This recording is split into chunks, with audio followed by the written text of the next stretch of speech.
She's mine at the office. My wife's work husband bragged to his friends at the company gala. I just nodded.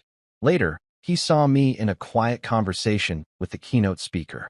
He went pale and whispered to his boss. "We have a problem," the boss replied. "What do you mean?" "Look, I've been to my fair share of corporate galas, and let me tell you, they're all the same flavor of pretentious garbage wrapped in a tuxedo. You've got your jazz quartet in the corner playing songs nobody actually knows, but everyone pretends to appreciate. Your champagne that costs more than my first car, but tastes like carbonated regret. And your crowd of middle management peacocks strutting around like they just discovered fire." Tonight's shindig at the Grand Meridian was no different, except for one tiny detail that made it special in the worst possible way. Derek Mason was here, and he was running his mouth like it was an Olympic sport. Derek Mason. Just saying his name makes me want to gargle with battery acid. This guy was my wife Clara's work husband, a term that should have died in 2015 along with planking and the Harlem Shake, but apparently nobody got the memo. He was one of those dudes who thought an expensive haircut and a firm handshake made him God's gift to corporate America, when really he was more like Amazon's third-party seller with fake reviews. You know the type, talks loud, laughs louder, and has the self-awareness of a golden retriever at a funeral. So there I was, standing near the hors d'oeuvres table that was serving what I can only describe as deconstructed sadness on a cracker, when Derek decided to hold court. He had this little audience around him, Clara included, naturally, and he was telling some story about a client meeting that went sideways. The guy had this way of talking where every sentence sounded like it deserved a standing ovation, like he was performing Shakespeare instead of describing a PowerPoint presentation that probably put half the room to sleep. Then he got to his punchline, and I swear to God, I felt my blood pressure spike so hard I could have powered a small city. Derek leaned back in his chair, that crooked grin spreading across his face like mold on bread, and announced to the entire table, "She's mine at the office." He was talking about Clara, my wife, the woman I'd been married to for 7 years, who used to laugh at my jokes about terrible reality TV shows and now apparently found Derek's corporate bro humor absolutely hilarious. The crowd ate it up. They laughed like he'd just delivered the setup and punchline to the joke of the century. Like this was Netflix special-worthy material instead of the kind of garbage that makes HR reps break out in hives. And Clara? Oh, Clara laughed too. Not a polite little chuckle, either. This was a full-blown, head thrown back, tears in the eyes laugh that she used to reserve for our private moments. Back when we still had private moments, and not just private resentments and mounting credit card debt that we pretended didn't exist. I stood there holding my glass of champagne, which, by the way, tasted like someone had mixed sparkling water with disappointment and charged me $40 for the privilege, and I felt this weird calm wash over me. Not rage, not even sadness, just this cold, calculating clarity that comes when you realize you're watching a clown show and you're the only one who knows the tent's on fire. I didn't make a scene. That's what Derek wanted, I think. He wanted me to blow up, to cause a spectacle, to prove that I was the jealous, insecure husband who couldn't handle his wife having a work friendship with a guy who looked like he bought his personality from the clearance rack at Men's Warehouse. But I'm not that guy. I'm not the guy who gives clowns the satisfaction of ruining the show. So instead, I did what any rational person would do in that situation. I adjusted my cuff, gave Derek the kind of polite nod that says, "I see you, and you're not worth my energy," and walked straight to the terrace. The terrace was quieter, thank God. Just me, the city skyline, and the faint smell of cigarette smoke from some executive who was probably stress smoking over quarterly reports. I leaned against the railing and let the cool night air hit my face, trying to decide whether I was more annoyed at Derek for being Derek or at Clara for laughing at his stupid joke like it was the first time she'd heard humor in her entire life. Here's the thing about Derek Mason that most people didn't know. He was a walking HR violation wrapped in a Brooks Brothers suit. The guy thought professional boundaries were suggestions like calorie counts on a menu or the speed limit on an empty highway. He'd been flirting with Clara for months, maybe longer. I honestly stopped keeping track after the third time she mentioned his name in a single dinner conversation, and everyone at Brook and Hart just kind of let it happen. Because Derek was a rainmaker, which is corporate speak for makes the company enough money that will ignore his bullshit. But here's what Derek didn't know, what none of them knew. because I'd spent years cultivating this image of being the boring, harmless husband who showed up to company events and made small talk about the weather and the traffic. I wasn't powerless. I wasn't background noise. I was Leonard Ellison, senior counsel at Brook and Hart, the guy who'd helped write half the compliance policies that Derek was currently violating like they were terms and conditions on a software update. And I already had a plan. See, while Derek was busy playing Mr. Charisma and treating me like I was some kind of houseplant who occasionally made risotto, I'd been doing what I do best, collecting information. Receipts, screenshots, timestamps, witness statements from people who thought they were just gossiping but were actually building my case brick by brick. I had enough evidence to bury Derek's career so deep they'd need archaeological equipment to find it. And the best part? He had no idea. None of them did. They all thought I was too nice, too boring, too checked out to care. I pulled out my phone and scrolled through my contacts until I found the name I was looking for. Elizabeth Kane, my old mentor, current keynote speaker at tonight's gala, and the one person in this entire building who knew exactly who I was and what I was capable of. I didn't call her. Didn't need to. I just needed to see her name on my screen, a reminder that I had backup, that I wasn't alone in this, that when the time came to pull the trigger on Derek's little comedy routine, I'd have the firepower to make it count. From inside the ballroom, I could hear another wave of laughter. Probably Derek telling another story, probably Clara laughing again, probably the whole room eating it up like free samples at Costco. I took one last sip of my terrible champagne, set the glass down on the railing, and smiled to myself. Not a happy smile. More like the smile you get when you're watching a movie and you know the twist ending before anyone else does. Derek thought he was winning. He thought his little work husband routine was charming, that his jokes were landing, that he'd successfully humiliated the boring husband in front of the whole company. What he didn't realize was that clowns don't get to decide when the show ends. The audience does. And I was about to give everyone in that ballroom a finale they'd never forget. You want to know when I realized I'd become invisible? It wasn't some dramatic moment like in the movies where the protagonist has a breakdown in the rain or stares at himself in the mirror while emotional piano music plays. Nope. It was at a company barbecue last summer when Derek Mason, 3 beers deep and feeling like the mayor of Dutcheville, looked at me across the grill and said, "Hey, it's Mr. Risotto, Clara's husband who makes that fancy Italian stuff. Mr. Risotto, not Leonard. Not the lawyer, not even Clara's man, or that tall guy. Mr. Risotto. Like my entire identity had been reduced to one dish I'd made at a potluck 8 months ago, because Clara forgot it was our turn to bring something, and I had to improvise with what was in the fridge. And the worst part? Everyone laughed. They thought it was hilarious. Even Clara giggled and said, "He does make really good risotto, though." Like that somehow made it better, like being known for mushroom risotto was supposed to be my claim to fame.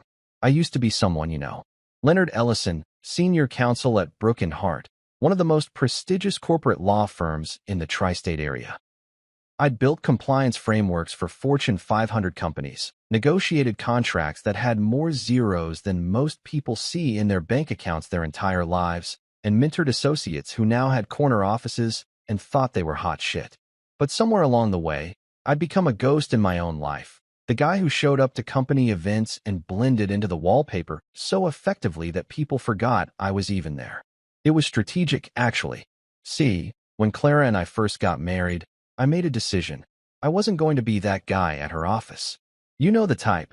The spouse who shows up acting like they're God's gift to corporate America, dropping their credentials into every conversation like they're trying to win a game of professional bingo. Oh, you work in marketing? Well, I just closed a multi-million-dollar merger. Anyway, past the shrimp. Nobody likes that guy. So I went the opposite direction. I became boring, forgettable, safe. My cover story was simple: construction law. Whenever someone at Clara's company asked what I did, I'd say, "Oh, I work in construction law. Real estate disputes, zoning issues, that kind of thing." Their eyes would glaze over immediately. Construction law is the conversational equivalent of watching paint dry on a Tuesday afternoon. Nobody wants to hear about easement rights or municipal building codes, so they'd nod politely, say that's nice, and then change the subject to literally anything else. It was perfect. I could fade into the background, be the supportive husband, and avoid the whole corporate dick measuring contest that seems to happen whenever two professionals are in the same room. But here's where it got interesting. Derek Mason, in all his infinite wisdom, mistook my strategic invisibility for actual powerlessness. He looked at me, the guy who showed up in khakis and button-downs instead of $1,000 suits, who talked about boring legal stuff and made risotto, and decided I was a non-threat. A nobody. Background noise. The kind of guy you could ignore, or, better yet, openly mock without consequence. And Derek loved to mock. Oh man, did he love it. It started small at first, little jokes here and there about how Clara was the real breadwinner, or how I was living the dream by being the house husband type. Never mind that I made 3 times what Clara did, or that my boring construction law was actually me running the entire compliance division for one of the most powerful firms in the country. Derek didn't know that, and I wasn't about to correct him. Why would I? Watching him build his house of cards was way more entertaining than knocking it down prematurely. The thing about Derek was that he had this desperate need to be the alpha male in every situation. You could see it in the way he walked, chest puffed out like a pigeon on steroids. And the way he talked, always a little too loud, always making sure everyone in a 10-foot radius could hear whatever profound wisdom he was dropping. He wore these suits that were just a touch too tight, like he wanted everyone to know he hit the gym 3 times a week, and he had this Rolex that I was 90% sure was fake, because I once saw the second hand skip like it was having a stroke. At office parties, Derek would hold court like he was hosting a talk show. He'd gather people around, tell stories about his wins at work, throw around industry jargon like he was trying to meet a quota, and generally act like he was the most interesting person in the room. And people ate it up because Derek had this thing that mediocre men always seem to have: unearned confidence. He truly believed he was hot shit, and when you believe something that hard, other people start believing it too, even when all available evidence suggests otherwise. I watched him do this routine for years. Watched him slowly insert himself into Clara's professional life like a parasite finding a host. It started innocently enough. They were on the same project team, had to work late sometimes, grab dinner to discuss strategy. Fine, whatever. I'm not the jealous type, and Clara was ambitious. She wanted to move up in the company, and Derek was a senior account manager with connections. Made sense that they'd work together. But then it became more. The late-night Slack messages that Clara would giggle at while we were watching TV. The inside jokes I wasn't privy to. The way she'd mention his name at dinner. Derek said this, or Derek thinks that. Like his opinion was the final word on every subject from marketing strategy to where we should go on vacation.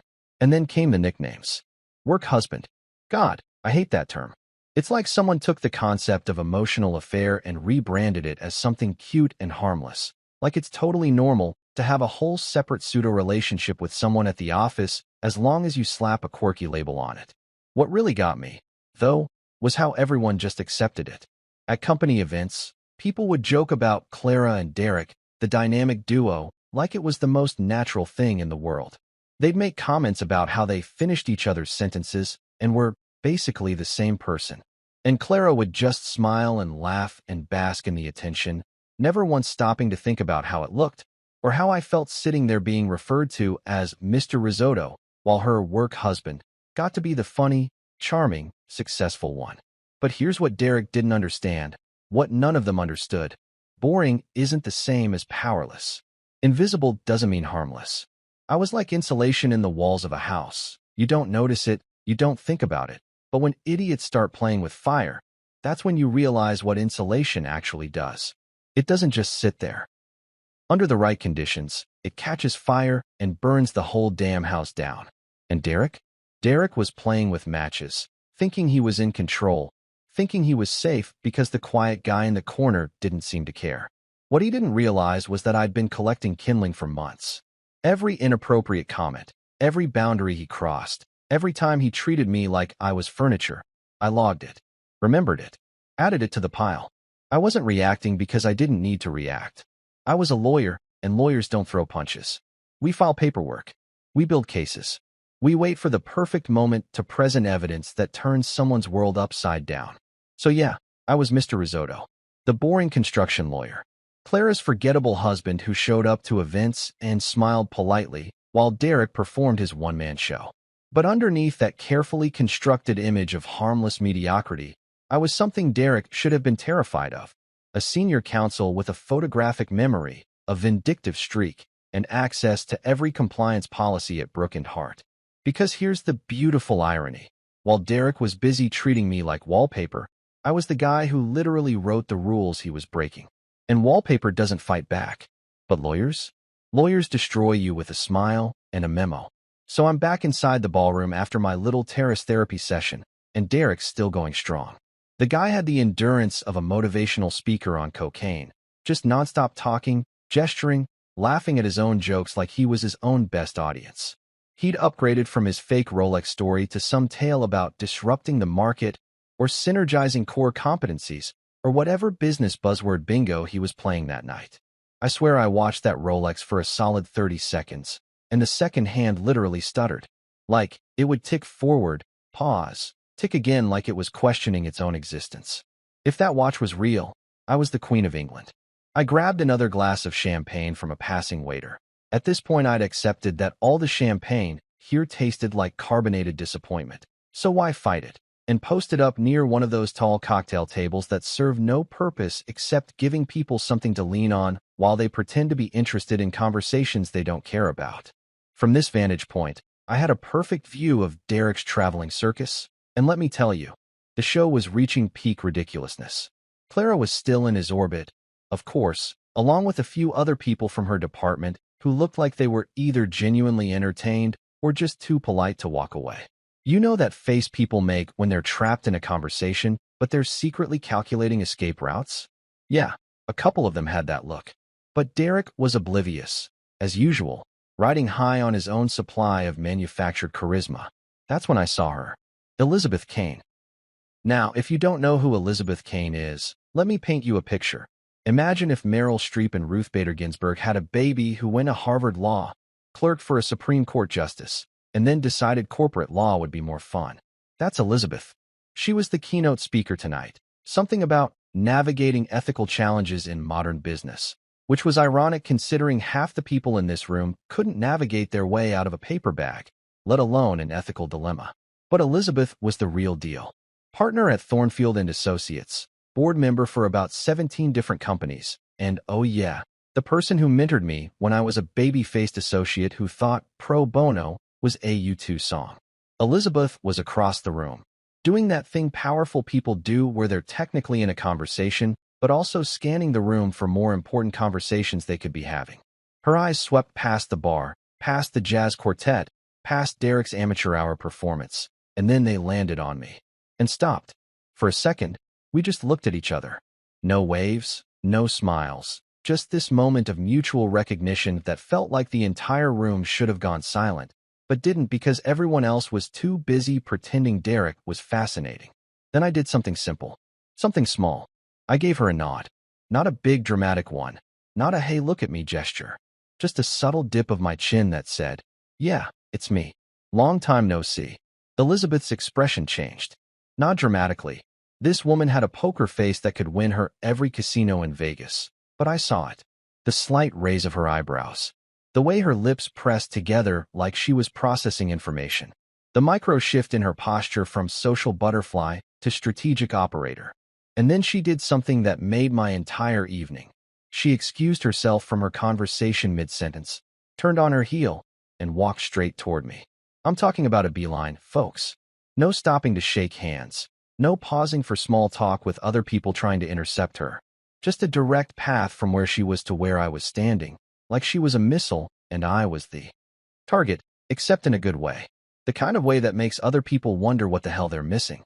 We met near the corner of the room, away from the main crowd, in one of those little architectural alcoves that expensive venues have for people who want to have conversations without broadcasting them to everyone.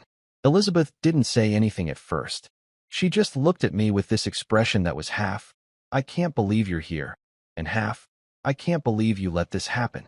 Leonard, she said finally, her voice carrying that specific tone that mentors use when they're both disappointed and impressed at the same time. What are you doing here?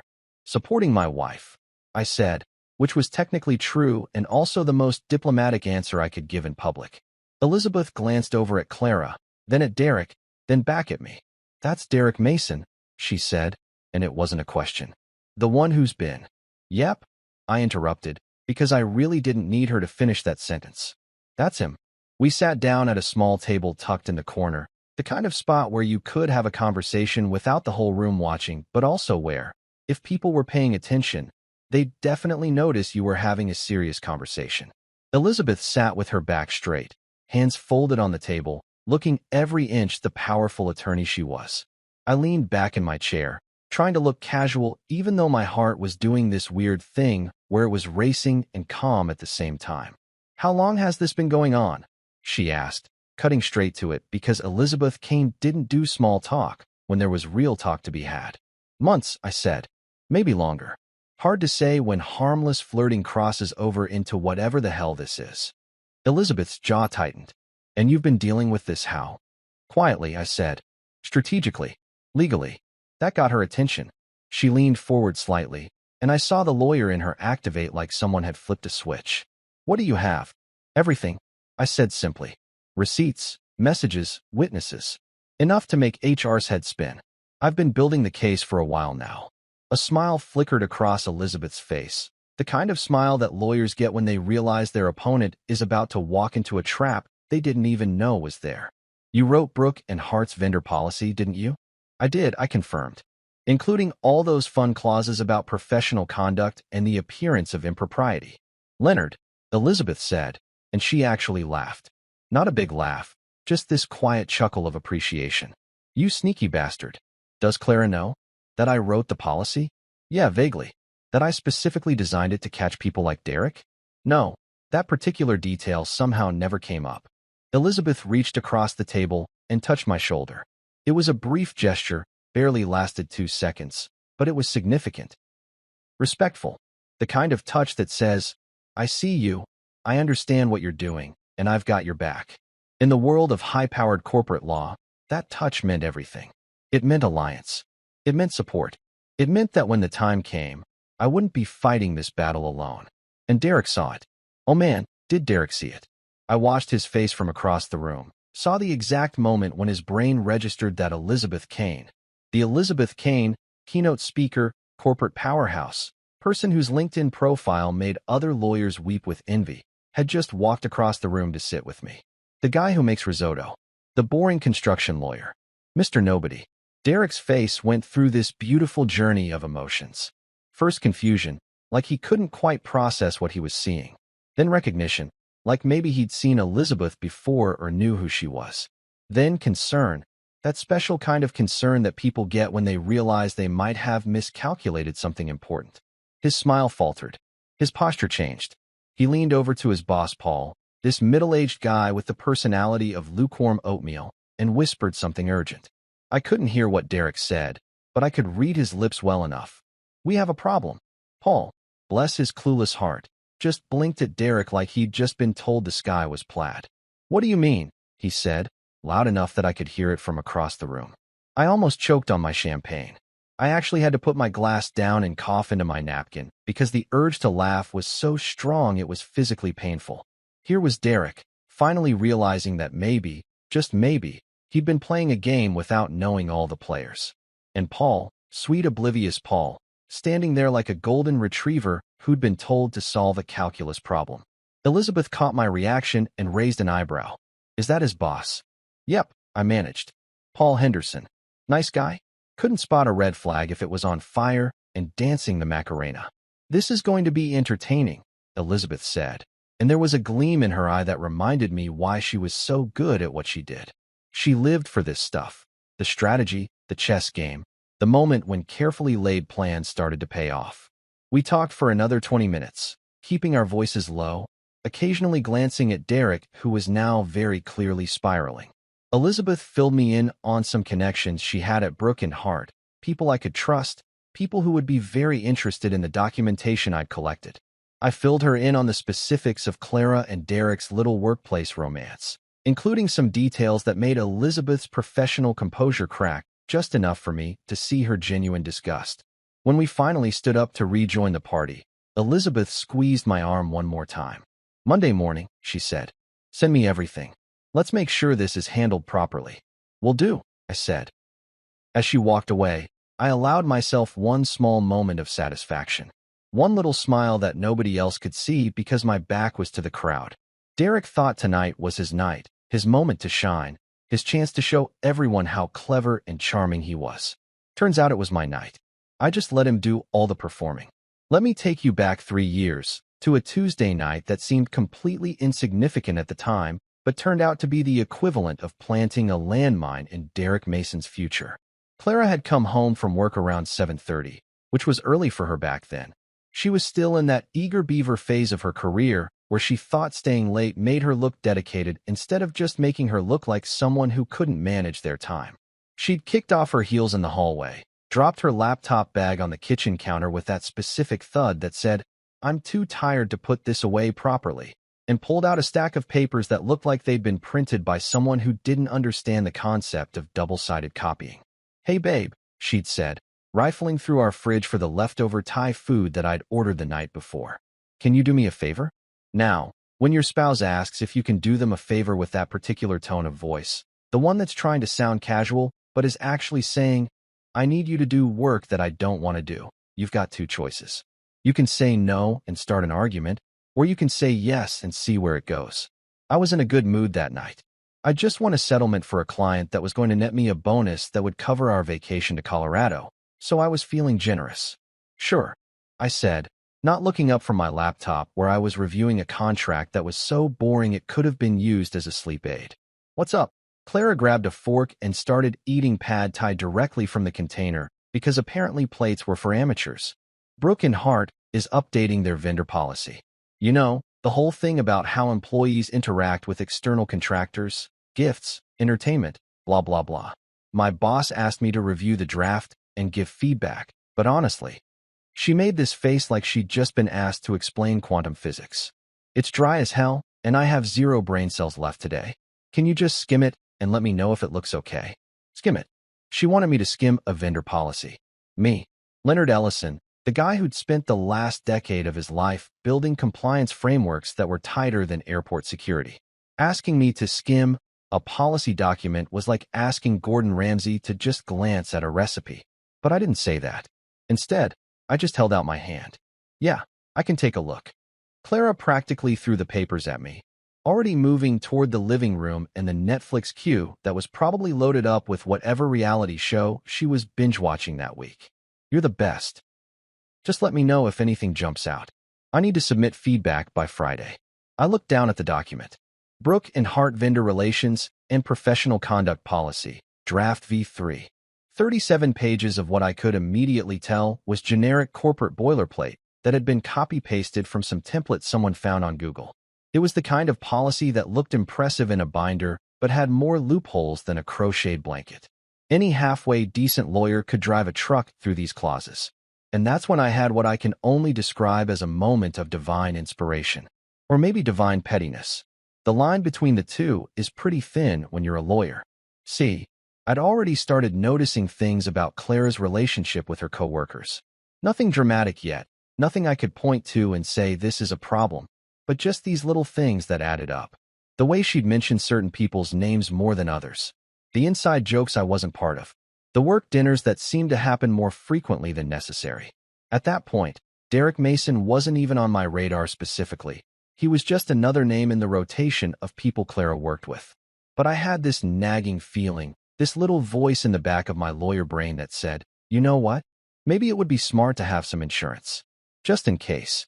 So I didn't just skim the policy. Oh no, I went full forensic analyst on that thing.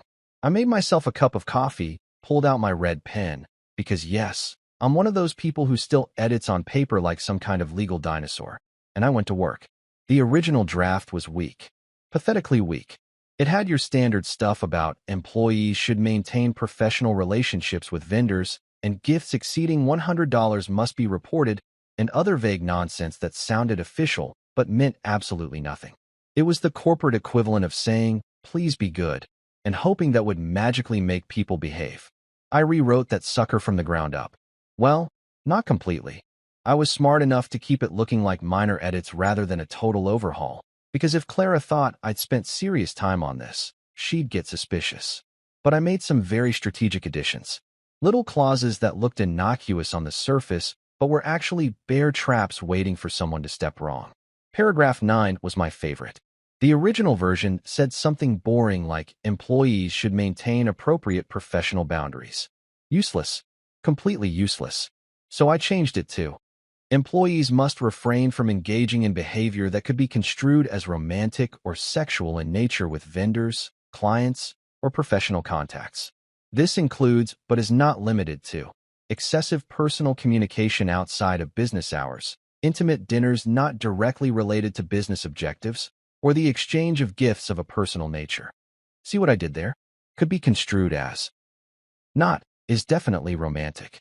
Not proven beyond reasonable doubt. Just could be construed as. That's lawyer speak for if it looks bad, smells bad, or makes anyone uncomfortable, we can nail you for it. And that including but not limited to part? That's the legal equivalent of a blank check. It meant that even if someone found a loophole I hadn't thought of, we could still catch them under the general principle. Paragraph 10 was even better. I added an entire section about maintaining professional decorum in all work-related settings, including social events, conferences, and informal gatherings. Then I specified that this included refraining from physical contact beyond standard professional greetings, avoiding situations that could create the appearance of favoritism or preferential treatment, and ensuring all interactions can withstand scrutiny from colleagues, supervisors, and external stakeholders. But paragraph 11. Oh man, paragraph 11 was my masterpiece. This was the one I was most proud of, the clause that would come back to haunt Derek Mason like the ghost of corporate compliance past. I wrote, employees must avoid any conduct that creates the perception of impropriety, regardless of actual intent. The appearance of ethical violations can be as damaging to the company's reputation as actual violations, and employees are expected to maintain standards that exceed mere legal compliance. The perception of impropriety, not actual impropriety, just the perception. This was the nuclear option, the clause that meant even if you hadn't technically broken any rules, if it looked like you might have broken rules, or if a reasonable person could think you were skating close to the line, boom, you're done. It was beautiful. It was ruthless. It was exactly the kind of thing that lawyers put in policies when they want maximum flexibility to drop the hammer on someone later. I added a few more tweaks here and there, clarifications about social media conduct, specifications about expense reporting, language about professional reputation management, all of it looking like minor edits, but actually creating a web of accountability that would make Spider-Man jealous. When I finished, around midnight, I'd transformed Brooke and Hart's weak sauce vendor policy into a compliance document that had more teeth than a shark convention. And the best part? It all looked completely reasonable. Nothing in there was outrageous or over the top. It was all standard, good business practices stuff that any HR professional would nod along to. But underneath that reasonable exterior was a framework specifically designed to catch people who thought they were too smart, too charming, or too important to follow the rules. I printed out a clean copy, attached my edits with a sticky note that said suggested revisions. Feel free to use what works, and left it on the counter for Clara to find in the morning. The next day, she barely glanced at it. Thanks, babe. These look great, she'd said, shoving the papers into her bag while juggling her coffee and her phone. You're a lifesaver. My boss is going to love this. And she was right. Her boss did love it. The revised policy went through legal review. Ironically, a department I had friends in, though Clara didn't know that, and got approved with minor changes. It was officially adopted as Brooke and Hart Company policy about 6 months later, complete with mandatory training sessions and acknowledgement forms that every employee had to sign saying they'd read it, understood it, and agreed to follow it. Derek Mason signed that form. I know because I checked. He sat through the training, probably scrolling through his phone or thinking about his next big win. And he signed his name on the dotted line promising to uphold professional standards and avoid even the appearance of impropriety. And now, 3 years later, that policy was about to become his worst nightmare. Every dinner with Clara that went too late. Every inside joke that crossed a line. Every time he called himself her work husband or made comments about her being his at the office. All of it, every single moment, was a violation of the policy that I had written specifically to catch people exactly like him. Clara had thanked me for my paranoid edits back then, rolled her eyes at how seriously I took a simple vendor policy, and filed it away without a second thought. She had no idea that she'd just handed me the legal ammunition I'd need to blow up her work husband's career. And the joke was on both of them, because they'd been living under my rules this whole time and didn't even know it. You know what's funny about the digital age? People forget that everything leaves a trail. Every text, every email, every Uber ride, every credit card swipe, it's all documented somewhere, waiting for someone with enough time and motivation to connect the dots. And buddy, let me tell you, I had both time and motivation in spades. My office at home has this drawer in my desk, bottom left, nothing special about it from the outside. Clara probably thought I kept old tax returns in there, or maybe some random office supplies I'd stolen from work over the years. Normal boring husband stuff. But if she'd ever actually opened it, she would have found something way more interesting. A manila folder that looked like it had been assembled by the FBI's most obsessive agent. Except instead of tracking a serial killer, I was tracking her work husband's spectacular descent into career suicide. I called it my insurance policy, though honestly, it was more like a greatest hits compilation of Derek Mason's terrible decisions. And let me tell you, this guy had been busy making terrible decisions like it was his second job. Let's start with the Uber receipts, shall we? Because those things were comedy gold. See, Brooke and Hart had this expense policy where employees could expense rides to and from client meetings, late-night work sessions, that kind of thing. Totally normal. Totally legitimate. Except Derek got a little too comfortable with the expense account and apparently forgot that itemized receipts show pickup and drop-off addresses. I had copies of at least 15 Uber receipts.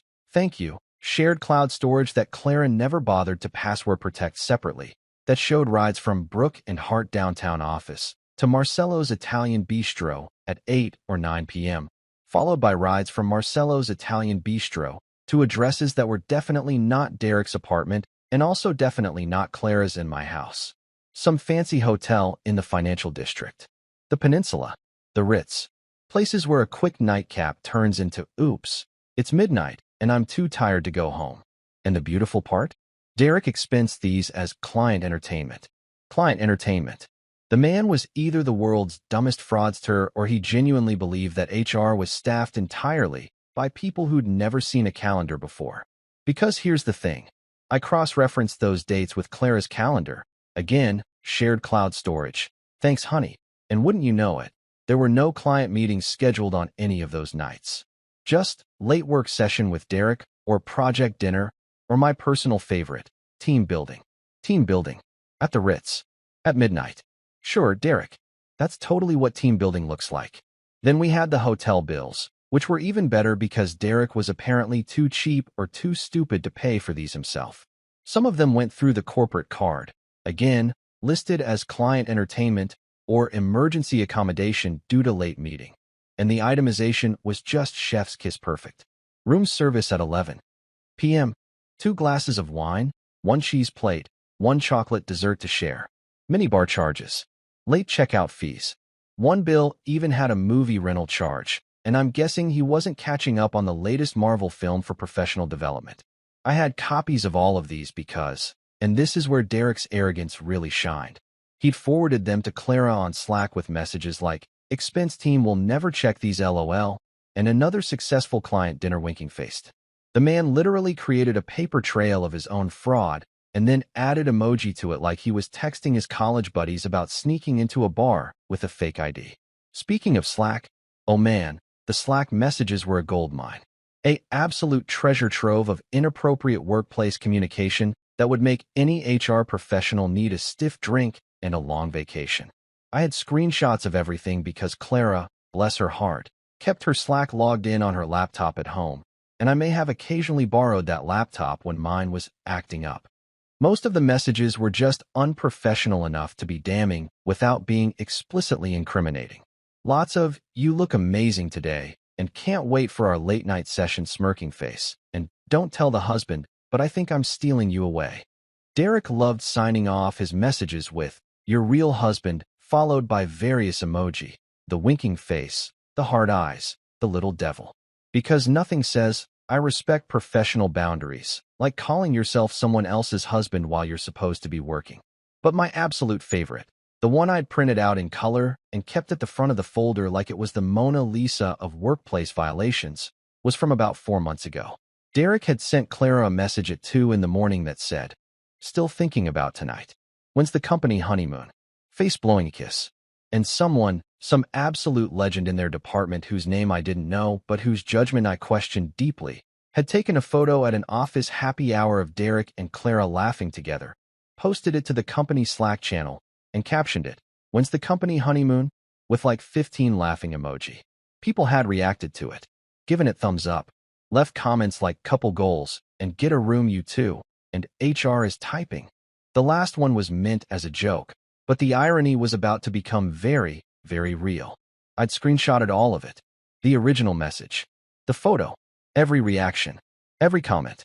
I'd even grabbed screenshots of the channels where other coworkers had made jokes about Derek and Clara's extended lunch breaks, or the work spouses are at it again. Because here's the thing about workplace affairs, even the ones that maybe haven't crossed into physical territory yet, though I had my suspicions, everyone knows. Everyone sees it. Everyone talks about it. And when it's that obvious, when it's that public, it becomes a company culture problem, not just a personal one. The expense reports alone were enough to get Derek fired for fraud. The Slack messages were enough to trigger an HR investigation for creating a hostile work environment and violating professional conduct standards. But together, they painted a picture of a guy who thought he was untouchable, who thought the rules didn't apply to him because he was a rainmaker, or whatever garbage title he'd convinced himself made him special. I'd organized everything chronologically in the folder, color-coded by category. Green tabs for financial stuff, the Uber receipts, hotel bills, suspicious expense reports. Yellow tabs for communication, Slack messages, emails, text screenshots that Clara had shown me herself, not realizing they were evidence. Blue tabs for witness statements, which was really just me documenting times when other people had made comments about Derek and Clara's relationship in my presence. There was even a red tab section for what I called the croissant incident. About 6 weeks ago, Derek had apparently brought Clara breakfast every morning for a week straight. Fresh croissants from that overpriced French bakery downtown, the kind that cost like $8 each. Clara had mentioned it casually, thought it was sweet, said Derek was just being nice because I'd been stressed. But I'd done the math. $8 croissants, 5 days a week, hand-delivered to Clara's desk with what multiple coworkers had described as definitely more than friendly vibes. That wasn't being nice. That wasn't being a good coworker. That was courting behavior. That was a man trying to romance someone else's wife under the guise of being a thoughtful colleague. And the kicker? Derek had expensed those croissants too. Listed them as team morale expenses. The man had literally billed the company for his affair breadcrumbs. You couldn't make this stuff up if you tried.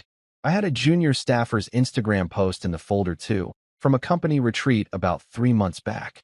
Someone had posted a photo of Derek and Clara sitting together at dinner, his arm around the back of her chair, both of them laughing, looking for all the world like a couple on a date rather than co-workers at a professional event. The caption read, "These two faced with tears of joy, #workspouses, #get-a-room, #company retreat." That post had gotten 43 likes from other Brook and Hart employees. 43 people saw that photo and thought it was funny or cute or worth engaging with. 43 witnesses to the fact that Derek and Clara's relationship had become so obvious, so public, that people were literally documenting it on social media. When I first saw that post, I'd actually laughed out loud. Genuinely laughed. The kind of laugh that made Clara look up from her phone and ask what was funny. I told her I'd seen a meme. But really, I was laughing because Derek was building my case for me. Every croissant, every late-night Uber, every work husband comment, every Instagram post. He was documenting his own downfall and didn't even realize it. People thought I was clueless. They thought I was the oblivious husband who didn't notice or didn't care that his wife had a whole separate relationship at work. And maybe if I'd been a different person, someone without legal training, someone without a natural inclination to document everything, someone who didn't understand that the best revenge is the kind served with proper documentation and filing, maybe I would have been clueless. But I wasn't different. I was exactly who I needed to be, a lawyer with access, motivation, and a growing folder of evidence that would turn Derek's smirk into an unemployment application. The folder was 3 inches thick now, single-spaced, cross-referenced, annotated, ready for prime time. All I needed was the right moment to deploy it, and after that gala, After Elizabeth Kane's nod, after Derek's "she's mine at the office" comment, I knew that moment was coming real soon. The morning after the gala was when things got really interesting. I woke up around 7, same as always, because lawyers have this masochistic thing where we can't sleep and even when we have nothing to do, and the first thing I did was check my phone. 3 missed calls from Elizabeth Kane, 2 text messages, and 1 email with the subject line, "We need to talk." Now, I smiled into my coffee. Black, no sugar, because I'm apparently dead inside according to Clara, who needs enough cream and sweetener in her coffee to qualify as dessert. She was still asleep upstairs, probably exhausted from all that laughing at Derek's jokes last night, and I was sitting at the kitchen counter watching the dominoes start to fall in real time. Elizabeth's email was short and to the point, which was very on-brand for her. "Leonard, I spoke with Marlene Hargrove last night after the gala. She's on Brooke and Hart's board, and she's very interested in confirming your identity. I need you to call me before 9 a.m. This is moving faster than I expected." Marlene Hargrove. Oh, this was getting good. Marlene was a board member at Brooke and Hart with a reputation for having the warmth and compassion of a frozen meat locker in January. She was the kind of person who'd made her career by being ruthlessly efficient, politically savvy, and completely unwilling to tolerate anything that made her company look bad. If Marlene was asking questions, that meant someone at Brooke and Hart had already noticed that Elizabeth Kane, industry legend, corporate law powerhouse, had spent 20 minutes at the gala having an intense conversation with Clara Mason's supposedly irrelevant husband. I called Elizabeth back at exactly 8:47 a.m. She picked up on the first ring. "Tell me you have everything documented," she said, skipping right past pleasantries because this was Elizabeth and she didn't do small talk when there was blood in the water. "I have a folder that would make a prosecutor weep with joy," I said. "Receipts, messages, witness observations, timeline documentation. 3 years worth." "Good. Marlene's calling an emergency board review for Monday. She wants to confirm that you're Leonard Ellison, the same Leonard Ellison who consulted on their compliance framework." "And you told her what exactly?" "I told her the truth. That you're one of the best compliance attorneys I've ever worked with, that you've been flying under the radar for personal reasons, and that if she's smart, she'll take a very close look at her company's vendor policy violations before this becomes a public relations nightmare." I could hear the smile in Elizabeth's voice. She was enjoying this. How did she react? She said, and I quote, "Why didn't anyone tell me Leonard Ellison is married to Clara Mason?" And then she hung up to make some calls. My guess is that by Monday morning, half the executive team is going to be scrambling. We talked for another 15 minutes, strategizing, planning, making sure we were coordinated. Elizabeth would work her board connections, apply pressure from the top. I would prepare my documentation, make sure everything was airtight, ready to present if needed. It was like choreographing a dance, except instead of music, we had corporate policy violations, and instead of dancing, we had career destruction. By the time I hung up, it was a little after 9. I made myself another coffee and settled in to watch what I knew was about to happen. The Brooke and Hart office Slack channels were going to absolutely lose their minds. See, here's something most people don't know about corporate workplaces. Everybody gossips on Slack. They think because it's an internal company platform, it's somehow private or secure, but really it's just a digital water cooler where people say things they probably shouldn't. And because Clara kept her Slack logged in on the laptop we shared. Again, terrible operational security. Honey, I had front row seats to the absolute chaos that was unfolding. The first sign of panic came from their main office channel around 9:15 a.m. Someone posted, "Did anyone else see Elizabeth Kane talking to Leonard last night? Like, that Elizabeth Kane." Then another message. "Wait, who's Leonard?" "Clara's husband. The boring guy who makes risotto." Why would Elizabeth Kane be talking to Clara's husband? And then, the message that made me actually laugh out loud. "Oh shit. Oh shit, oh shit, oh shit. I just Googled him. Leonard Ellison is a senior counsel at a major firm. He specializes in corporate compliance." You could practically feel the "oh fuck" moment rippling through the office in real time. Messages started flying. People who'd made jokes about me being a nobody were suddenly very quiet. People who'd laughed at Derek's work husband routine were starting to connect that they probably should have connected months ago. Then came my favorite exchange, from what looked like a private message channel between Derek and his boss Paul that someone had screenshotted and apparently leaked to the broader team. Corporate loyalty is really beautiful when it falls apart, isn't it? Derek, we have a problem. Paul, what do you mean? Derek, Clara's husband. He's not just some random lawyer. He's the Leonard Ellison, the guy who wrote half our compliance policies.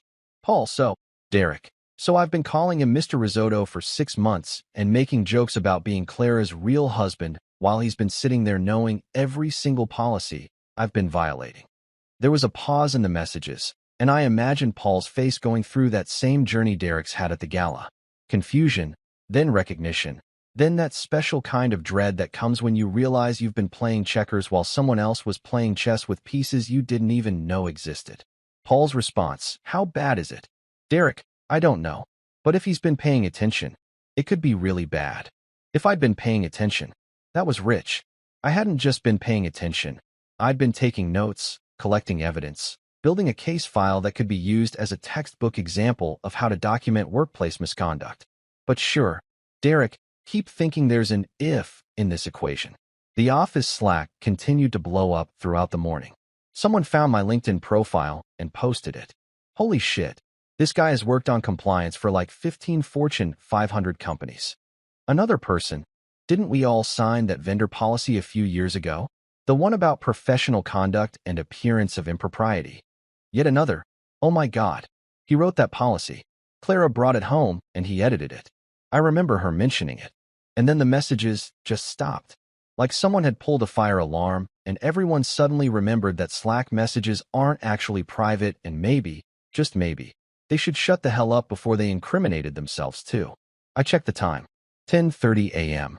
Clara still wasn't awake, which was weird for her. She was usually up by 8, even on weekends, checking emails and just quickly reviewing some work thing that would inevitably turn into 2 hours of laptop time. But I guess the gala had worn her out. Or maybe on some subconscious level, she knew that waking up meant facing reality, and reality was about to get really uncomfortable. My phone buzzed.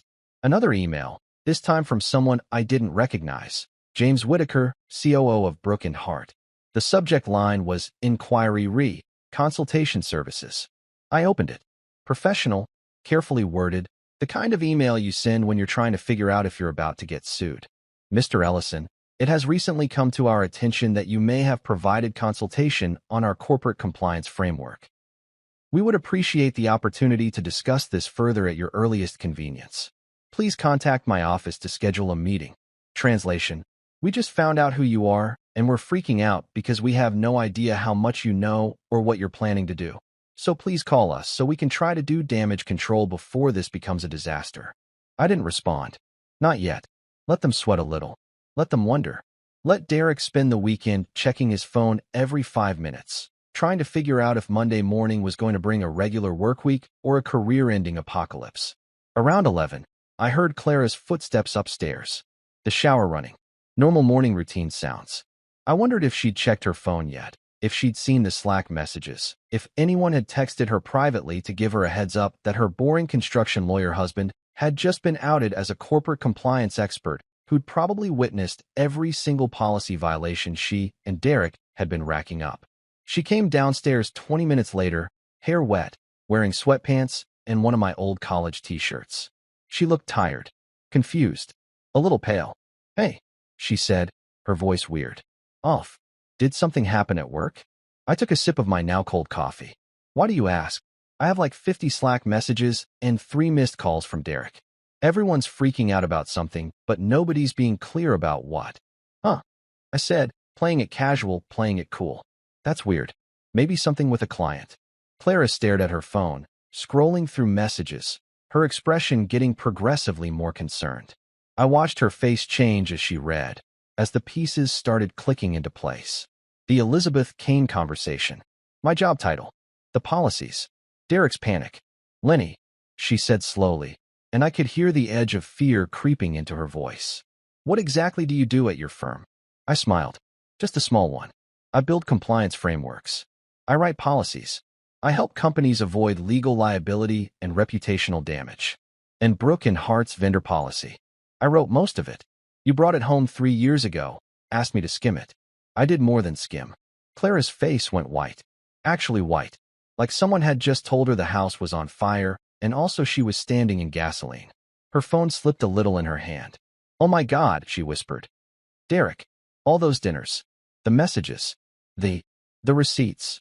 I finished for her. The expense fraud. The Slack conversations. The croissants. Yeah, I know about all of it."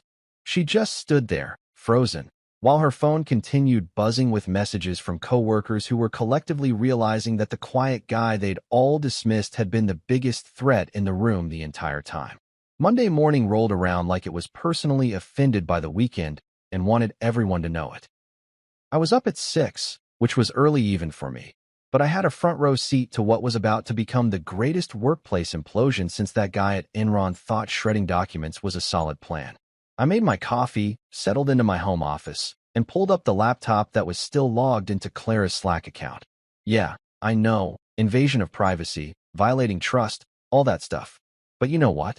She violated our marriage vows by emotionally cheating with Derek. I wear fake Rolexes, Mason, so I figured we were even.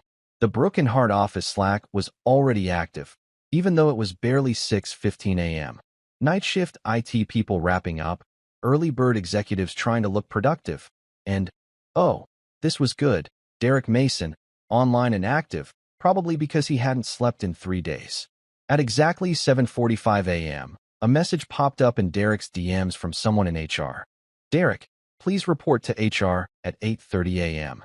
Bring your badge and company laptop." Anyone who's ever worked in corporate America knows that message is the kiss of death.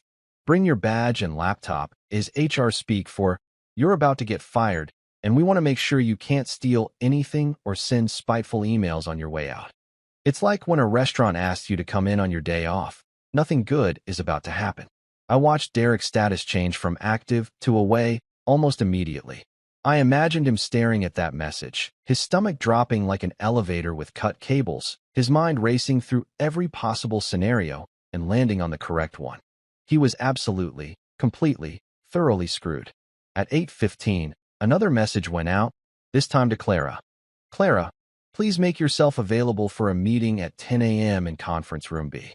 This is regarding a compliance matter." Conference Room B, not HR's office. A conference room. That meant this wasn't just a quick chat. This was going to be a full investigation with multiple people, probably legal present. Definitely documentation involved. Clara's status didn't change, which meant she either hadn't seen the message yet or she was paralyzed with fear. Based on how she'd spent all Sunday curled up on the couch alternating between staring at her phone and staring at me like I'd just told her Santa wasn't real, I was guessing it was the latter. I settled in with my coffee and waited. This was better than anything Netflix could produce. At 8:32 a.m., he was late, which was ballsy considering the circumstances. Derek's status showed he'd entered the HR floor. I couldn't see what was happening in the actual meeting, obviously, but I had enough friends in enough places that my phone started buzzing with updates almost immediately. Elizabeth texted first. He just walked in. "Marlene's in there with HR director and legal counsel. This is going to be ugly." Then another message, this time from a junior associate I'd mentored years ago who now worked in Brooke and Hart's legal department. "Dude, they've got a binder. Like a full 3-inch binder with tabs." Derek walked in looking like Wolf of Wall Street, and I just saw him through the glass. He's gone pale. "What did you do?" "What did I do?" "I'd done my homework. That's what I'd done. I'd built a case so airtight that Derek could have hired Johnny Cochran's ghost, and it wouldn't have mattered." The meeting lasted 37 minutes. I know because I was watching Derek's Slack status like it was the Super Bowl. At 9:09 a.m., his status went inactive. Then, at 9:12 a.m., his entire Slack account disappeared. Just gone. Deactivated. That was the digital equivalent of being escorted out by security. They'd cut off his access to everything. My phone buzzed. "Elizabeth again," he signed. "Resignation effective immediately." They gave him the choice between resigning or facing a formal ethics board inquiry that would tank any future employment prospects. He took the resignation. I had to set my coffee down because my hands were shaking, not from nerves, from the effort of not laughing out loud. Derek Mason, the guy who'd spent months acting like he owned the place, like he was untouchable, like his charm and his sales numbers made him immune to consequences, had just been handed a pre-drafted resignation letter and told to sign or face complete career annihilation. And he'd folded faster than a cheap lawn chair. The beautiful thing about corporate resignations is that they come with NDAs. Derek would have to sign away his right to talk about what happened, which meant he couldn't go running to the press or posting on LinkedIn about how he'd been unfairly treated or whatever victim narrative he might want to spin. He was just done. Career over. Reputation torched. Future job prospects destroyed because when companies call for references, Broken Hearts HR would give them the special code phrase that means, "Don't hire this person unless you enjoy lawsuits." But the show wasn't over yet. Clara's meeting was still coming. At 9:47 a.m., I got a text from Clara. Just 3 words. "I'm so scared." I didn't respond. What was I supposed to say? "Don't worry, honey. The compliance investigation into your inappropriate workplace relationship will probably go fine." She'd made her choices. She'd laughed at Derek's jokes, gone to those dinners, let him call himself her work husband while I sat at home, making risotto and pretending not to notice. Now she got to face the consequences. At exactly 10 a.m., Clara's Slack status showed she was in conference room B. The meeting participants list showed up in the channel metadata because Brooke and Hart's IT department apparently didn't understand privacy settings, and it was a murderer's row of corporate authority. HR Director Sarah Chun, Legal Counsel Michael Torres, and oh look, Marlene Hargrove herself. They'd brought out the big guns. This meeting lasted longer. Way longer. I watched the clock tick from 10 to 10:30 to 11 o'clock. My phone was quiet. Nobody was texting me updates, which meant this was a more delicate situation than Derek's had been. He was easy. Clear policy violations, documented fraud, slam dunk case. Clara was trickier because she hadn't committed expense fraud, hadn't been the primary instigator, and might actually have a defense if she played it right. Except she wouldn't play it right, because Clara wasn't a lawyer and she didn't understand that the first rule of any investigation is to shut up and get representation.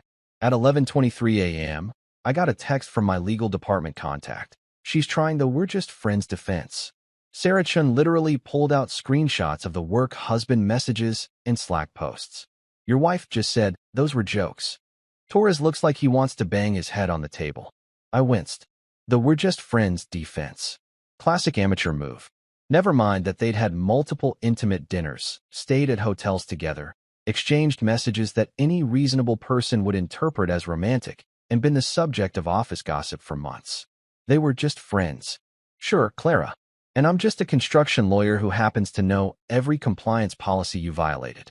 The meeting finally ended at 11:47. Clara's status went to away and stayed there.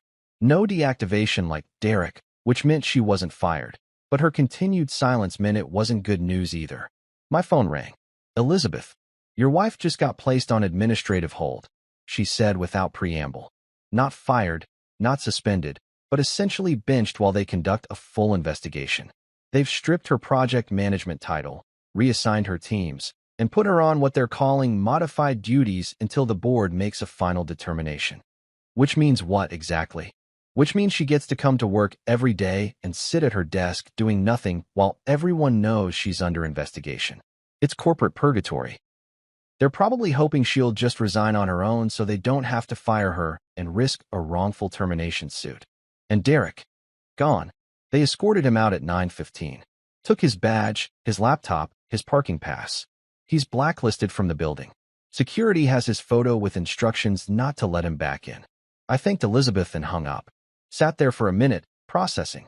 Derek was done. Completely, thoroughly, permanently done. His career in corporate sales was over. Any background check would show he'd resigned from Brooke and Hart under circumstances requiring an NDA, which was a massive red flag. He'd be lucky to get a job selling used cars at this point, and even then, the dealership would probably pass once they did their due diligence. Clara was in limbo. Not fired, but not exactly employed in any meaningful sense. She'd go from being a rising star, a project manager with a team and authority and respect, to being the person everyone whispered about. The one who'd had an inappropriate relationship with Derek Mason. The one who'd violated company policy. The one whose husband turned out to be the compliance expert who'd written the very rules she broke. At 12:30 p.m., Clara came home. I heard her car in the driveway, heard the garage door open, heard her footsteps coming up the stairs. She appeared in the doorway of my office looking like she'd aged 10 years in one morning. Her makeup was smeared. She'd been crying. Her shirt was wrinkled. Her hands were shaking. They took everything, she said, her voice barely above a whisper. My team, my projects, my title. I have to report to an interim manager and do administrative support tasks while they investigate. Sounds rough, I said, not looking up from my laptop. Derek got fired. They made him resign. I heard. Lenny. Her voice cracked. Why didn't you tell me? Why didn't you warn me this was coming? I finally looked at her. Really looked at her. Saw the tears, the fear, the desperation. And I felt nothing. No satisfaction, no anger, no sadness. Just this calm, cold nothing where my feelings for her used to be. I did warn you, I said quietly. Every time you came home late from a work dinner. Every time you laughed at Derek's jokes about being your work husband. Every time you chose him over me. I warned you by being exactly who I've always been. Someone who pays attention, who remembers, and who doesn't let people get away with treating him like he's invisible. Clara stared at me, tears streaming down her face, and I turned back to my laptop. There was nothing left to say. Tuesday morning came with an email that made me actually smile into my coffee for the first time in weeks. Subject line, Executive Review Meeting, your attendance requested. It was from James Whitaker, the COO who'd sent me that nervous inquiry email over the weekend. Apparently, Brooke and Hart's executive team wanted to have a little chat about how one of their rising star employees happened to be married to the compliance architect who'd built half their corporate policy framework, and nobody had bothered to notice until he showed up at a gala talking to Elizabeth Kane. The meeting was scheduled for 2 p.m. in the executive boardroom, which was Brooke and Hart's way of saying, this is serious enough that we're rolling out the fancy conference room with the imported water and the chairs that cost more than most people's cars. I showed up at 1:55 p.m. wearing my best suit, the charcoal Tom Ford that I saved for depositions and moments when I needed people to remember I wasn't just some guy who made risotto. The boardroom was exactly what you'd expect. Floor-to-ceiling windows overlooking the city, a table that could seat 20 people but only had 8 today, and that specific smell that expensive corporate spaces have, like leather, old money, and poor decisions. James Whitaker was there, looking like he'd been surviving on coffee and Tums. Marlene Hargrove sat at the head of the table with the expression of someone who'd just discovered termites in a house she'd been assured was structurally sound. A few other executives I vaguely recognized, all wearing variations of the same, were pretending this is routine, but actually were freaking out face. I took a seat in one of the consultant chairs along the wall, not at the table, because I wasn't an employee and we all needed to maintain that professional distance. Besides, I liked the view from the cheap seats. You see more from the sidelines than you do from the playing field. James cleared his throat and started the meeting with what I can only describe as aggressive awkwardness. Leonard, thank you for joining us. We wanted to discuss your involvement with Brooke and Hart's compliance framework and, clarify some timeline issues. Timeline issues. That was corporate speak for, we need to figure out how long you've been watching us screw up before we decide how scared we should be. Happy to clarify, I said, keeping my voice level and professional. Marlene cut in, because subtlety wasn't really her thing. Why didn't anyone tell me that Leonard Ellison, the compliance architect who consulted on our vendor relations policy, is married to Clara Mason? She said it like an accusation, like someone had personally betrayed her by not mentioning this incredibly relevant fact. The room went quiet. Like Arctic-level quiet. The kind of silence where you could hear people's careers flashing before their eyes. A few executives exchanged glances that clearly said, I thought you knew, and why would I know that? And are we all about to get fired? I almost laughed. Almost. Instead, I just took a sip of the overpriced bottled water they'd put in front of me and waited. I maintained a low profile intentionally, I said when it became clear nobody else was going to speak. My wife and I agreed early in her employment here that I wouldn't be involved in her career trajectory. I consulted on your compliance framework 3 years ago under my firm's name, not as Clara's husband. The two roles were separate. Until they weren't, Marlene said sharply. Until your employees decided to violate every policy I wrote. I corrected, and I watched several people flinch. I didn't insert myself into Clara's workplace. I was just observant enough to notice when people were treating those policies like suggestions rather than rules. James looked like he wanted to crawl under the table. Another executive, I think he was VP of operations or something equally vague, spoke up. Were you planning to take legal action against the company? No, I said simply. I was planning to let your internal processes handle it. Which they are. Derek Mason violated your expense policy, your professional conduct policy, and created a hostile work environment. Clara participated in behavior that violated appearance of impropriety standards. Those are your problems to solve, not mine. Marlene leaned back in her chair, studying me like I was a puzzle she was trying to solve. We should have paid more attention, she said finally, and it wasn't quite an apology, but it was close. You're not the only ones who didn't, I said, and let that hang in the air for a moment. But that's the thing about compliance frameworks. They work whether you're paying attention or not. The policies don't care if you're charming or successful or too important to follow the rules. They're there to catch exactly the kind of behavior that people think they can get away with. The meeting wrapped up shortly after that. Handshakes, professional pleasantries, promises to stay in touch for future consultation opportunities that we all knew were code for "please don't sue us." I walked out of that boardroom feeling lighter than I had in months, left the building, and didn't look back. Inside, they were probably having another meeting about damage control and internal communications and how to spin this whole mess. But that wasn't my problem anymore. I'd done what I came to do. The formal boardroom sessions were just theater at this point. Derek got called in Wednesday morning to what was officially called a separation discussion, but was really just HR's way of making sure he understood exactly how screwed he was. They slid a pre-drafted resignation letter across the mahogany table like they were serving him divorce papers, which in a way, I guess they were, divorcing him from his career, his reputation, and any future prospects in corporate America. Sign or face an ethics board inquiry. They told him, according to my source who may or may not have been standing outside the conference room. Derek signed so fast you'd think the pen was on fire. No negotiation, no pushback, no dramatic exit speech. Just his signature, effective immediately, career over before lunch. Clara's turn came that afternoon. Administrative hold officially became indefinite administrative reassignment, pending investigation outcome. Her title was gone, stripped like wallpaper. Her team got redistributed to other managers. Her projects reassigned. She sat in that conference room, pale and shaking, while they systematically dismantled everything she'd built over 5 years at Brook and Hart. I know because she told me, through tears, that night.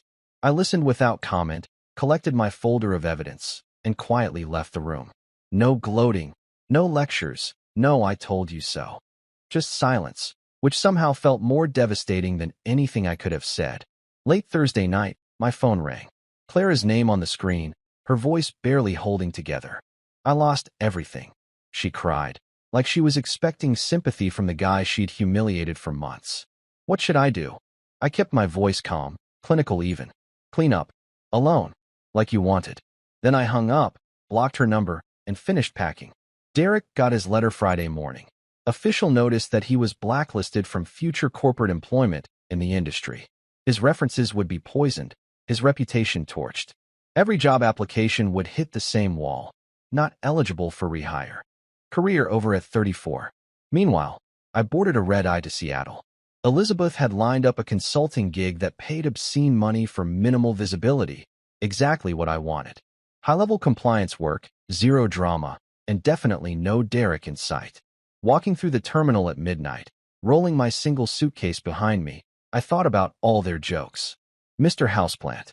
Mr. Risotto. The boring husband. They'd laugh like I was the punchline, when really, I was writing the whole damn story. Funny thing about plants, they survive. Risotto fills stomachs and sticks to your ribs. But Derek and Clara? They were just leftovers now, cold and forgotten on the corporate floor, waiting for someone to throw them out.